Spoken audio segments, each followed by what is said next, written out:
Shalom and welcome to another edition of our Daily Bread on Messianic Torah. And this week's Parashat is the sixth Parashat of the book of Devarim, also called Deuteronomy, and it's called Tetze, which means when you take. Or I'm sorry, when you go, actually. And this week's Parashat, mixing up my meanings there. This week's Parashat starts in Devarim 21:10 through 25:19 with the half Torah in Yeshayahu 54:1 through 10. And this week's Parashat, we start off, my message for 2015-16 is called Going Beyond Your Desires. And in this week's Parashat, we start with this idea of if you see this woman, it's a beautiful woman, and it's you went to war against your enemies, he's delivered them in your hand, you see one of the captives. There's a beautiful woman, and you have a desire to her. And then, can you just take her to your wife? Well, no, you can't. There's laws set forth in the Torah and a process that you have to go through before you do that. And the reason why I made this message called Going Beyond Your Desires is because I think that there's a lot of sin. As a matter of fact, I would say the majority of sin has to do with instant gratification. It has to do with, I want something, so I'll take it. They're stealing. In the moment, I didn't want to say the truth, so I lied, right? And so you get that instant gratification of not dealing with the pain of telling the truth. Let's see, what else do you have? You have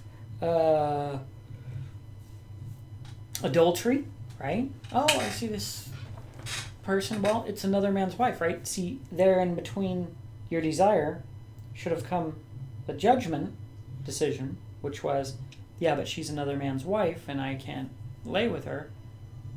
Then you'd keep yourself out of trouble. If you looked and said, hey, you know, I'm hungry, I want that thing, but you said, you know what, we're not supposed to steal.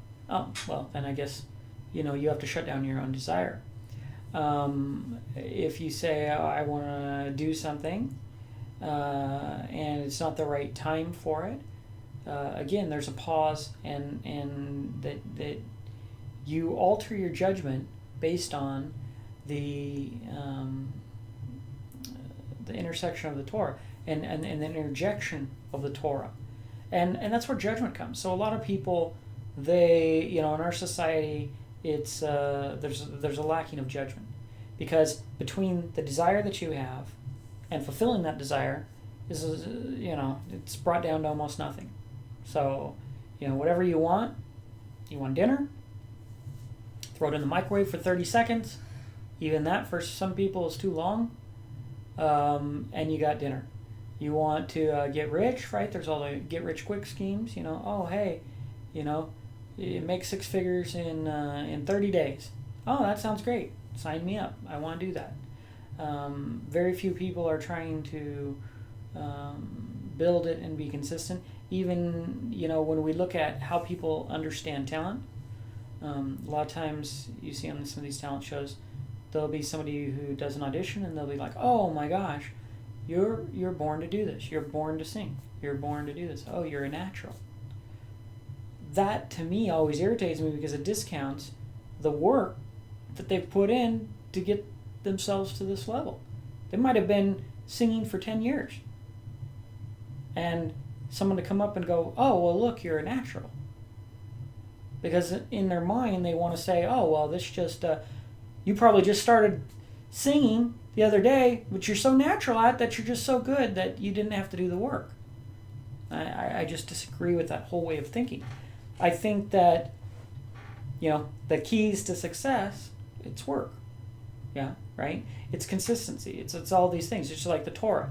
People want to, you know, sometimes you'll meet somebody and you'll be like, hey, and they talk to you about Torah, and then they're like, oh, wow, you know a lot about Torah. Well, I've done a lot of studies. Hundreds of studies. I've read the entire scriptures from cover to cover. I read it every day, multiple times a day. You know, been doing that for more than a decade. Are you going to accumulate understanding and knowledge? Have you accumulated word studies? You know, if you've done 1 or 2 word studies, that's different than if you've done 100 or if you've done 1,000, right? The workman's worthy of their hire, as it says. So, you know, to come in and be like, oh, you know, that's amazing. You know, that you must have some special ability. No special ability, the ability to work, put in the work and be consistent, right? And you'll produce the fruit. What is going to happen? You know, we take a look at our agricultural world and we compare it to today's society. People have starved to death. They want to go to the store. They want to pick up orange juice, right? You're going to go down to the store, you know, or stop at a gas station, just pick up an orange juice. Hey, here's $1, here's $2. Like, historically, that's crazy, because if you wanted orange juice at any other time in the history of the world, you would plant a seed, you would water it, you would care for it, you would nurture it, you would hope that it's in the right environment, and it's going to slowly start growing, and you're a long ways off from orange juice. So when you make the decision, hey, you know what? A glass of orange juice sounds great. Good, I'll see you in a year. Or however long, I don't know how long it takes to grow orange trees. But I'm guessing that it's quite a while. It's at least a season. So, I mean, even if we think about a season as like 6 months, say, for most people, they want something to say, well, okay, I want this today, so I'm going to work at it for 6 months, and hopefully I'll be able to enjoy it. You know, you look at why the harvest time is so important. What's so important about Sukkot, right, is you come and you celebrate before YHWH in all the things he's blessed you with, because it's the time of harvest. It's the time when all that work you did before, where you didn't get the results, comes in. And now you get to enjoy your results. And so just as we see with this woman, you have desire unto her. Well, I'm sorry. You've got a series of things you're going to have to do, and it's another month away before you're going to be able to take her to be your wife. So you have the desire today, but you won't get to realize that desire for another 30 days. And we see that all throughout the scriptures, right? There's a situation where, and now we take a look at this in a different lens, which is, it talks about next it goes into if a man have 2 wives, and it's talking about the firstborn, you know, he doesn't like, right, of the hated, and it's talking about the wives at that point. You know, he loves one, he hates the other, and he probably shouldn't have another wife if you hate her, but and then he can't put the beloved one's son before the actual firstborn. A couple things to point out. First of all, and I'm not going to dig into it, but here it says if man have 2 wives. For all of the people out there, there's very traditional-minded and modern bias that goes on various topics. Okay? What you feel and what you think and what our society nowadays thinks, that's okay, but it's irrelevant, right? Because when we're talking about Torah, we're talking about the Torah. And the Torah sets forth the guidelines of what's acceptable and what's not acceptable. And sometimes people don't like what that says. And a great example here in the Torah says if a man have 2 wives. Now, most of the people, you know, in modern society just have one single wife. And I know all the ladies out there, oh, you're not going to have more than one wife. But the problem is, you can feel that way as an opinion all you want, right? I don't think there's anything wrong with that. Person can say, hey, I think a person should have one wife. Great, that might be really great. But it's when you cross the line of saying that God says you should only have one wife. That's when you've crossed the line, and I can't agree with you on there, because what you think about in the world, what the world thinks, what you think, even if it's a good thought, even if I'd agree with you, my personal feelings, your personal feelings are irrelevant once you start talking about what God says. Because when you start to shift over to what God says, you have to go to his word. And you have to go towards what he said and what he said in the past and what his law is and what his Torah is. That defines, right? If you're talking about when dealing with God, here's how God says it. Here's what I think. Here's what God thinks. Now we know most people have one wife. Polygamy, I believe, is against the law in the United States. I don't know about other countries. But if you go back historically and more importantly, biblically, you're going to see that there's a problem there. If your opinion is that it's wrong. Because the Bible has laws for multiple wives. It doesn't have laws for if you're eating a ham sandwich, then you shall cut the bread this way, right? Because you're not to eat a ham sandwich. He doesn't give laws for things that here's how you do it when you're breaking the commandments. Here's how you should do it. That doesn't even make logical sense. You have a situation where Avraham, where multiple of the top people, most holy people, and most important, fundamentally important people in God's plans and in the Bible have multiple wives. Actually, I would say a lot of the key people.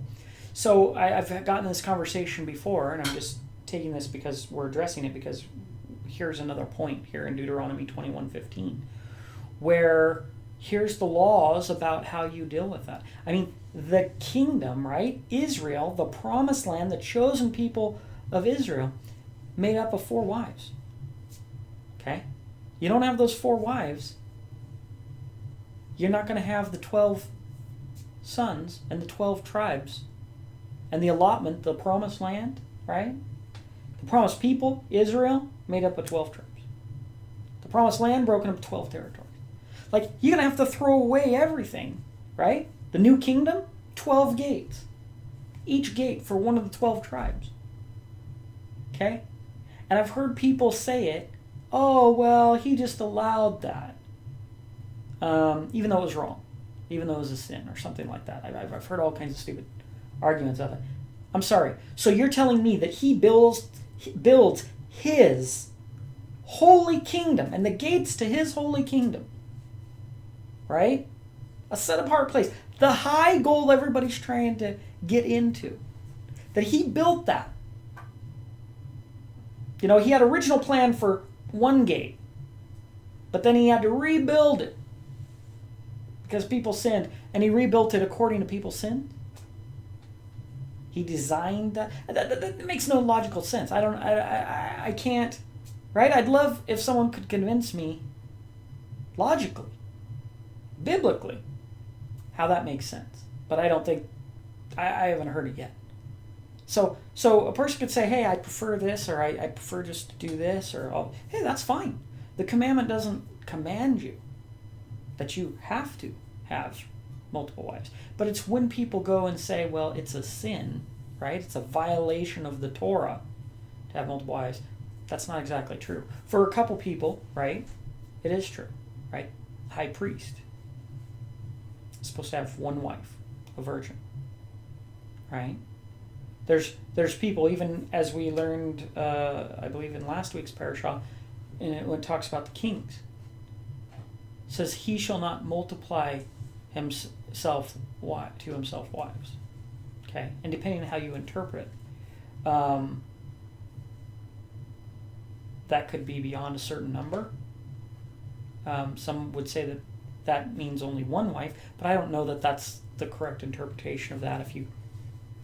If you actually read the scriptures and you read the whole context of what's being there, it may be more that it is not an exceeding number. But either way, the reality is that the Torah has laws, just as this one is, if you have multiple wives. And so it's just an important thing to think about. Because I think that any time that we allow our opinions to try and override the Word of God, you can have your opinions all you want, but just, you have to keep that line holy when you're talking about God's things. You can think, hey, I don't like, I would never eat, locusts. That's disgusting. Right? A person might think that. But to say it's a sin, right? It's actually not in the Torah. So God tells you, not to eat bugs, but then he tells you the things that you can eat. Right? So I think when you take that broad stroke and you try and apply it over the top of what God's written, I think that you're kind of usurping God's authority and you're taking your own opinion and making it the authority over God's words. And I think there's a danger in that thing in there. So now back to this point. So it's talking about the man who he's got these two wives, and he can't take the wife that he loves, son, and put it over the firstborn son. And again, notice what we're dealing with. We're dealing with wives, right? These are people that you love. Sons, right? The story of the rebellious son, right? He's to be put to death. How hard would that be, right? For a parent to have to deliver their son who's being rebellious to him, knowing that he was going to be put to death because he just refused to obey his parents. This isn't something that people go down and say, oh, this is going to be great. But I think that it shows that the Torah applies to everyone. And the law and the rule of law and justice be applied to everybody. And a lot of people think that this doesn't apply, but you look at Moshe. Moshe disobeyed God, one of God's commandments, and wasn't allowed to go into the promised land. And this is Moshe. I mean, clearly God had a great relationship with him, right? Clearly he was very important in Israel. And yet he's still held to a standard. God's not a respecter of persons. And I think that's important for people to understand, because just as with the story of the rebellious son, I think people think, oh, God loves me, he's going to cut me slack, or he's going to, look the other way even though I've done wrong, and all of these other things. And I don't know that you could paint that picture of God. I think that if you look through, like with Uzzah touching the ark and a whole variety of situations. I mean, look at Nadab and Abihu. These are the high priests, right? Sons. This is next in line to be the high priest, right? And who's one of the most holy people. If he wouldn't spare Aharon's, 2 of his 4 sons, for doing something wrong in the presence of God, do you think he's going to spare everybody else? It's lesser? I don't know. I don't think there's a lot of justification for that in the scriptures. I think that people like to think of God how they want to think of him. But I think that our foundation always has to be the scriptures. I think you have to go back and read and look at the patterns of what God did before. That's what he's going to, he doesn't change. So whatever judgment he's had before, it's probably going to continue on. And so it's important to understand that. The children of Israel, right? A lot of inconvenient facts in the scriptures, when you bring them up. Over 600,000 came out, men. 2 of those went into the kingdom, right? This is God's chosen people. Isn't it just about being Israel? I don't know, is it? Because those all died in the wilderness. Their children grew up and were allowed to go in, those that would obey the Torah. But that's a pretty massive amount of people to come out and then be killed for their disobedience and not allowed to go into the kingdom. And yet so many people, they want to do this associative thing that, as long as I just pick the right religion, or as long as I say I'm part of Israel, or whatever it is, that somehow that's going to I'm guaranteed my spot, and I'm going to get all this special treatment and all this and that, but I think they're forgetting the foundation, which is God does amazing things. He fights for his people. No weapon raised against Israel can stand when they're obeying God, right? And when they're not, we have a multitude of examples and direct, just straight out saying it, that if you do these things, as you sin, then he's going to destroy you. Then he's going to let these other nations come and destroy, right? If you obey him, he's going to fight for you. He's going to take care of you. He's going to feed you. He's going to do all the things that you need, provide you with everything that you need, and bless you. But it's contingent. And for a lot of people, they don't like that idea of contingency. So, back to the point. We're talking about going beyond your desires. And we've talked about how the law, divides in between your desires and your actual choices. That's what it's supposed to happen. For the real world, right, in our society, there's no judgment that goes in between the desire and the decision, right? People act on every desire, every ridiculous desire, and explore that without any decision making. They eat, just eat anything. Anything I can put in my mouth must be food, whatever I desire.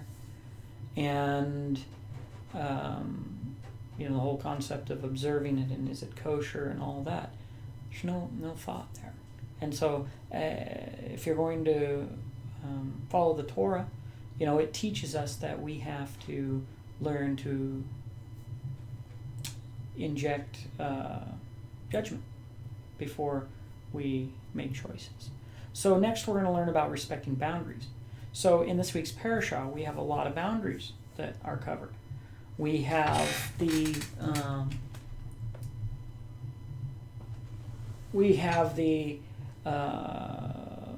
women, right? The boundaries of clothing. What a man can wear man's clothing, a woman shall wear woman's clothing. There's boundaries. You don't get to wear what you want. You don't get to eat what you want. You don't get to sleep with who you want, right? If anybody who you want. You don't get to take anything that you want, right? Thou shalt not steal. You don't get to say whatever you want. Now we're talking about lying, right? You don't get to work on any day that you want, right? We're talking about the Shabbat. Most of the commandments, right, shall not take his name in vain.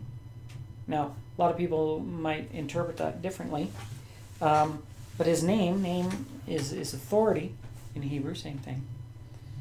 When you take the name of YHWH, not only, I don't think that's just whether or not a person says how they say the name or if they say God. That's how it's often portrayed, and I think that's a much lesser understanding of what it means to take his name in vain. I think more importantly, it's taking his name, right? And there's a couple ways that applies. Number one, who takes a name? Even an example in modern example of marriage, right? The wife takes the name of the husband when she gets married to him. It's bringing on that name, and I think that illustrates it better, which is that if you're going to be called a follower of God, don't let it mean nothing, right? The whole Torah, the whole example, all these things are for us to do what we're supposed to do to be set apart, to be holy. Okay? If you're not being set apart and holy, and you're still claiming the name of God, I think that's taking his name to vanity, right? To nothingness. And you see this in, like, good example in Christianity.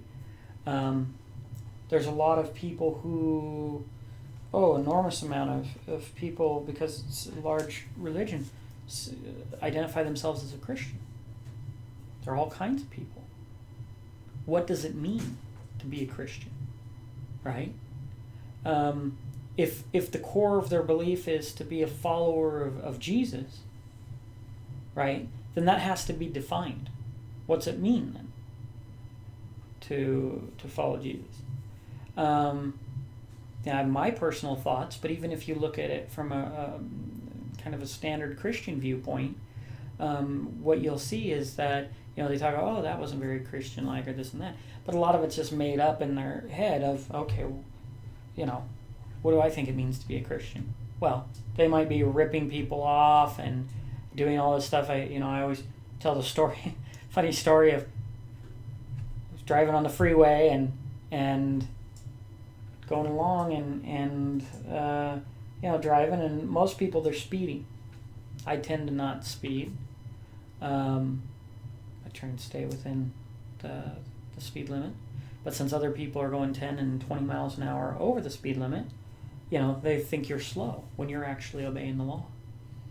And so a person comes by, whizzing by me, didn't like that I wasn't driving faster, and flips me off.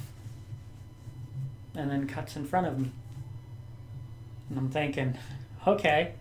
And on the back of his car is a Christian radio network, right? And a Christian, it's probably a sticker or whatever. I'm thinking, wow, that is great advertising for you. And I had once happen.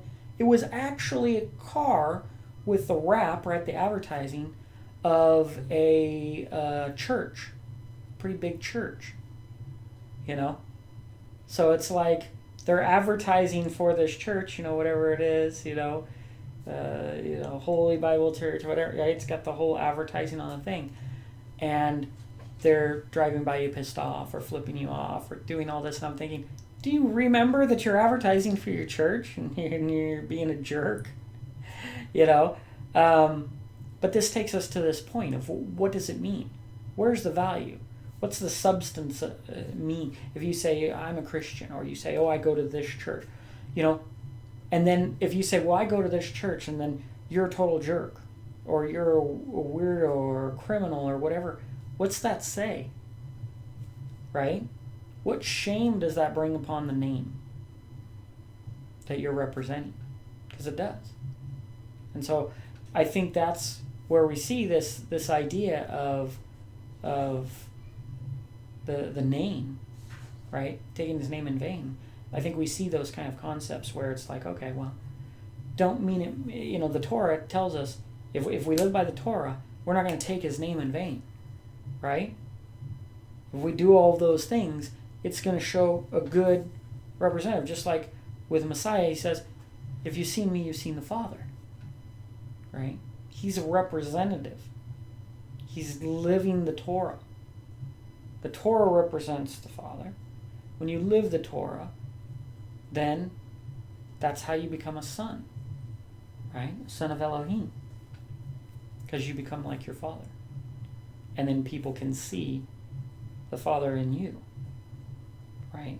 And that's a whole nother little discussion, but the point is that we see this concept come back to this idea of holiness and all of these set apart things, right? We have the commandment to make the tzitzis. And we have the commandment of not mixing, right? The animals, mix the seed. All of this presents boundaries that says, you know what? Don't get confused about what this means, right? Like with Christianity. You have all kinds of people who say, I'm a Christian, but it's confusing, right? Because there's so many different interpretations of what that means, and anybody can really sign up and take on the name, and then the infighting happens when they say, well, that's not a true Christian. But then someone else would say that about them, right? Because that's their way of saying, well, I represent the good Christians, and then somebody else doesn't represent because I don't like it. But if you zoom out and look at the whole, what you're really seeing is that there is no definition. One person, everyone's doing, as the scriptures say, what's right in their own eyes. Okay? And God talks about how the time will come when he's going to take that away. And people will no longer do presumptuously. I believe that was in last week's half Torah portion and no longer do what's right in their own eyes. So that time is going to come. Right now, people, they say whatever they think God is. And that's a failure on most people's part, because you should be studying to find out who God is, not forming opinions about who you think he is or what you want him to be. What you think and what you want and your interpretations are not relevant. You should be constantly digging in the Torah to find out what's the substance there. What is it being said? Not what do I think it's being said. What is being said there? And constantly reevaluating, refreshing, and challenging your own previous beliefs and boundaries. So we get this idea of respecting boundaries, what belongs to other people, right? We have the idea of the pledge, right? Do you take everything, even though you could, from a man? No. Do you charge interest to your brethren? No. Could you? Yeah. Actually, can you?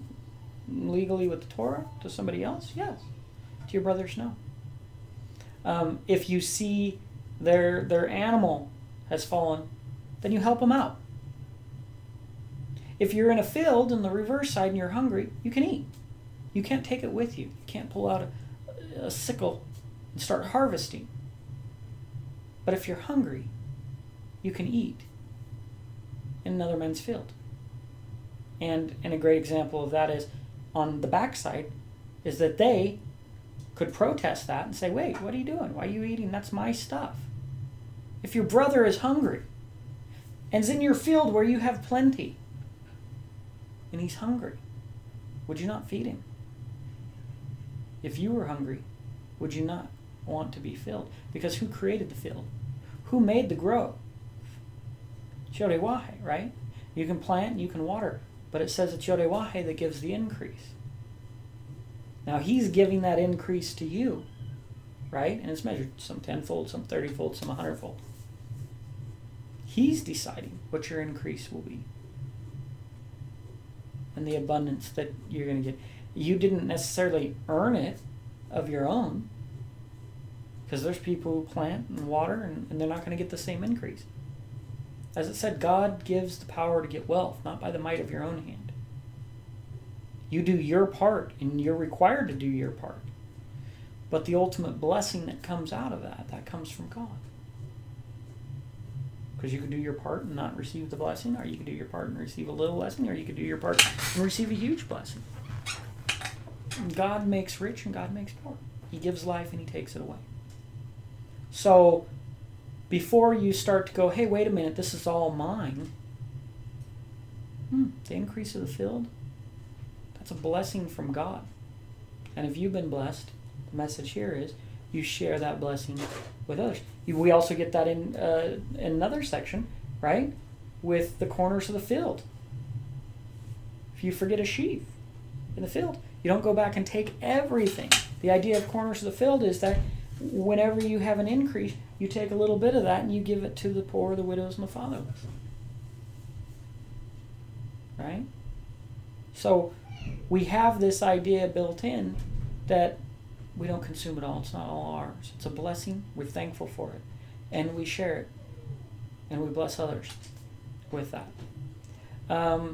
There's boundaries, as we see, even when a person is getting a beating, right? The wicked man isn't beaten with more than 40 stripes. And he's wicked, right? And you think, well, does that mean anything goes? It doesn't mean anything goes.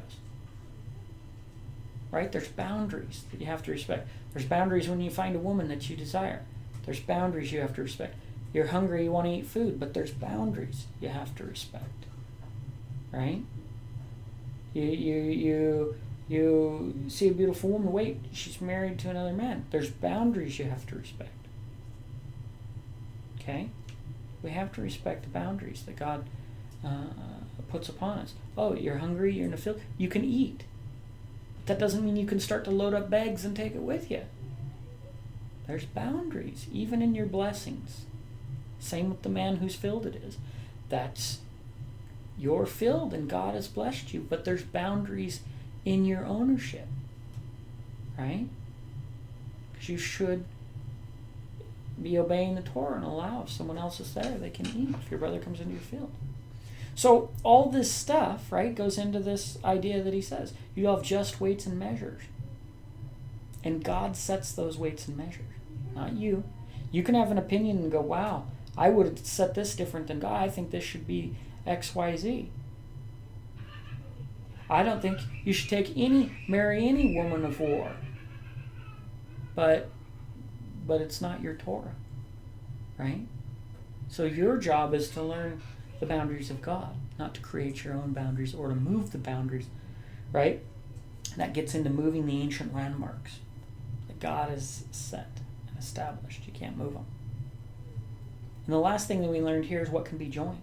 It talks about the woman, right?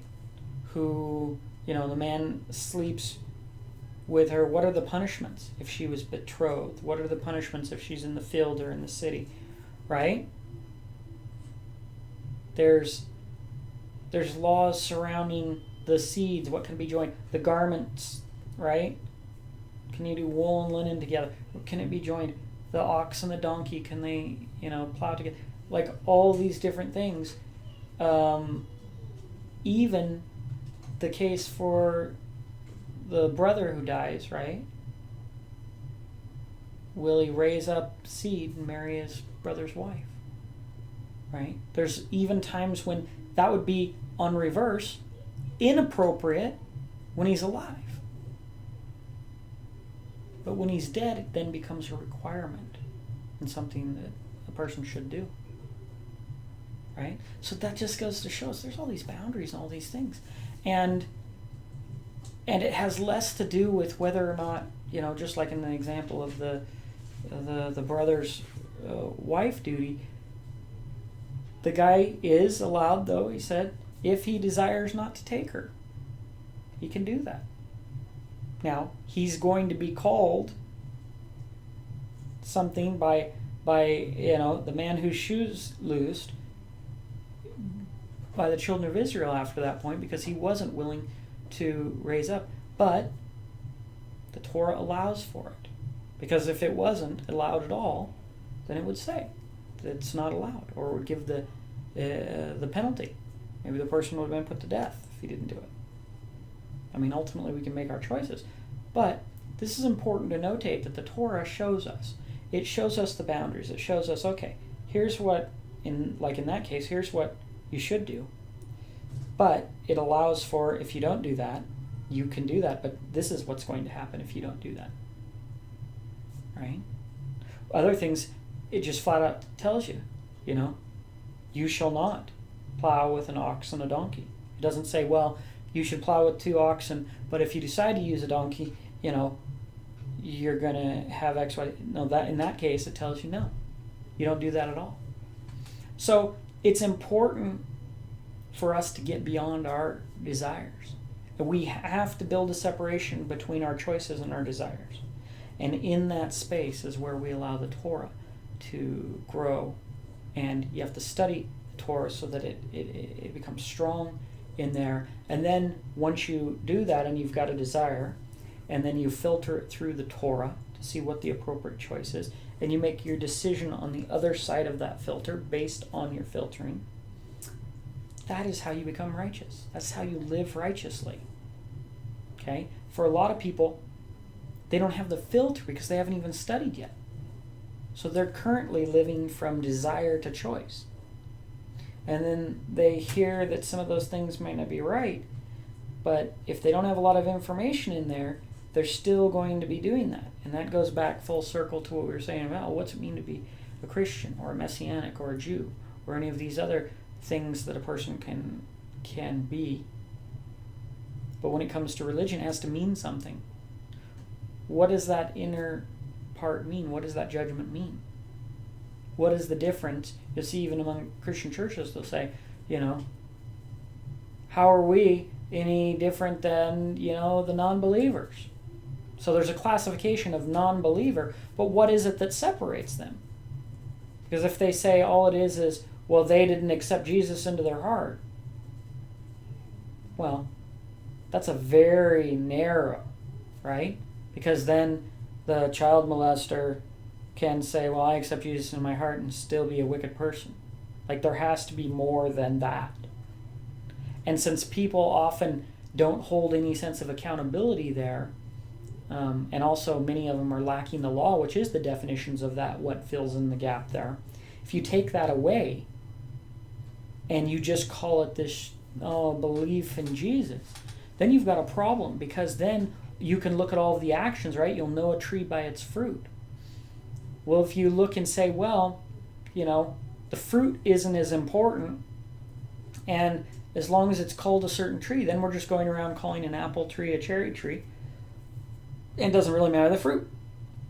And that's the kind of hypocrisy that's happening in a lot of religions, not just Christianity and Messianics and Jews. You can, there's requirements.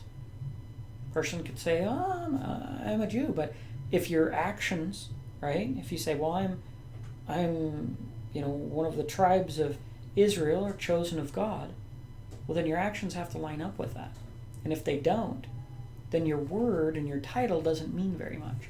And I think that's what we see in the New Testament with Mashiach coming back. We see that the titles and the scribes and the Pharisees, all these religious leaders, God's not a respecter of persons. He is a respecter of actions and choices. That's one thing I would say about God. He's a respecter of choices. When Abraham was willing to offer up his son and make that choice, I believe that God respected that. And that's where a lot of this promise was given to Abraham. And I think you see that all throughout the scriptures. There were people willing to make the right choices, and they were rewarded. It is those choices to obey God that have been consistently rewarded throughout the scriptures. And in reverse, those choices to disobey God have been rewarded with punishment. And for us now, a lot of people made those choices to disobey God, but they're not being rewarded with the punishment right now. And with the delayed punishment, right, for some, that means their wickedness is continuing on, right? For others, they may take that as mercy, and they're working on it, and they're trying to become better and more righteous and more obedient. And it is merciful at that point, right, for them, because they have allowed time to grow and to get it right. But for the people who either already think they're right or think they don't have to be right, okay, not getting direct punishment for the ways that they're wrong is working against them, because it's creating the habit of sin. It's creating the habit of unrighteousness. And, there's a lot of religious people who fall into that category. Everybody thinks they're falling into the other category, but it's not the case. It's often not the case that, that they're the ones that are doing great and everything's fine. It isn't. Even if you think you're doing fine, that should be the first red flag that you're blind to your own inadequacies. How are you able to grow if you think you're already fine? The person who doesn't think they're sick doesn't go look for the doctor. So how could they be made well? And this is what Mashiach said to the Pharisees, right? If you said you were blind, then I could heal you, right? It's because they say they see that their sin remains,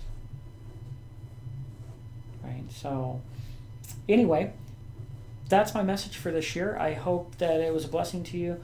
I hope that I illustrate this idea of going beyond, right? Just from going from your desires to choice or to action, and inserting judgment in there and studying so that that judgment could be more, that filter could be more righteous, and that you could understand deeper what God wants you to do, how He wants you to make choices so that you can build up your righteousness and make great choices. So till next time, I'm going to say shalom. I apologize. I've recorded a bunch of videos and haven't uploaded them all. So if you've been watching my videos and you wondered, hey, isn't he making any new videos? I am, but the problem was as I started editing them, and so I recorded a lot of the raw footage. I used to just upload the raw footage, and then I started doing some graphics and adding some stuff to them. And so what ends up happening is I would record the video, and then by the time I was finished making the video and doing all this, the editing took longer, so it wouldn't get edited by Shabbat. And so that video was like for next year. So there's a little play. I have a whole bunch of videos I have to finish editing, get uploaded. I'm also going to be working with some live streaming, but I've got to get things set up a little bit better for that and see how that works. So anyway, appreciate all you guys' support. Don't forget to leave a comment, like the video if you liked it. If you got some value out of it, feel free to like and share it. And till next time, I'm going to say shalom.